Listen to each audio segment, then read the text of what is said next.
আলু আমার জাতীয় খাবার। একদিনও আলু ছাড়া চলে না। মন চায় তিনও বেলা বসে বসে আলু খাই। আর এখন তো নতুন আলু, মন চায় সারাদিনই আলু খেতে।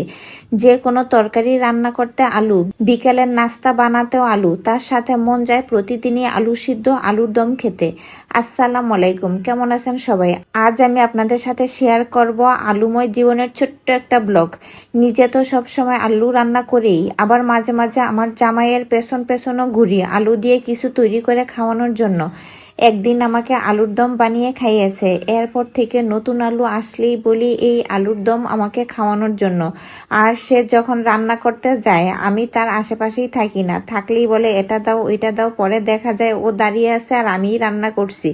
সে আলুর দম বানাচ্ছে আর আমি ভিডিও করতে গিয়েছি, কিন্তু সে ভিডিও করতে দিবে না। তারপরও আমি একটু ভিডিও করে নিলাম, কারণ তার হাতের এই আলুর দম আমার অনেক অনেক পছন্দ।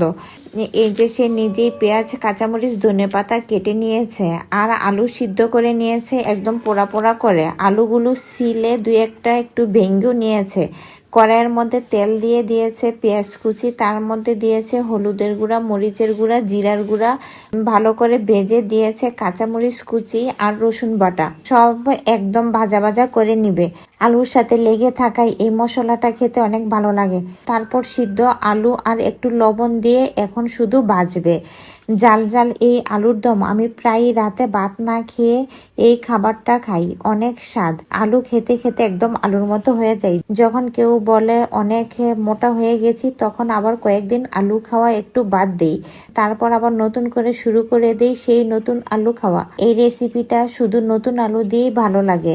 আবার নতুন আলু দিয়ে তো আমি শুধু আলু সিদ্ধ করেও খাই। আপনারা কে কে আমার মতো আলু সিদ্ধ, আলুর দম পছন্দ করেন কমেন্ট করে জানাবেন। এই তো একদম ভাজা ভাজা হলে ধনেপাতা দিয়ে নামিয়ে নিব। তৈরি হয়ে গেল মজাদার আলুর দম। তারপর সুন্দর করে বাটিতে নিয়ে গরম গরম জাল জাল আলুর দম শুধু খাওয়ার পালা। আপনারাও চাইলে এই আলুর দম রান্না করে খেতে পারেন যেদিন রান্না করতে ইচ্ছে না করে। এত আলু খাওয়ার পরও ইচ্ছে শেষ হয় না। বাসায় মাংস রান্না করলেই আলু দেই, আর রান্না করা থেকে শুরু করি আলু খাওয়া। রেস্টুরেন্টে কাচ্চি খেতে গেলে সবার আগে আলুটাই খাই। দেখুন আলুর দমটা কত লোভনীয় হয়েছে।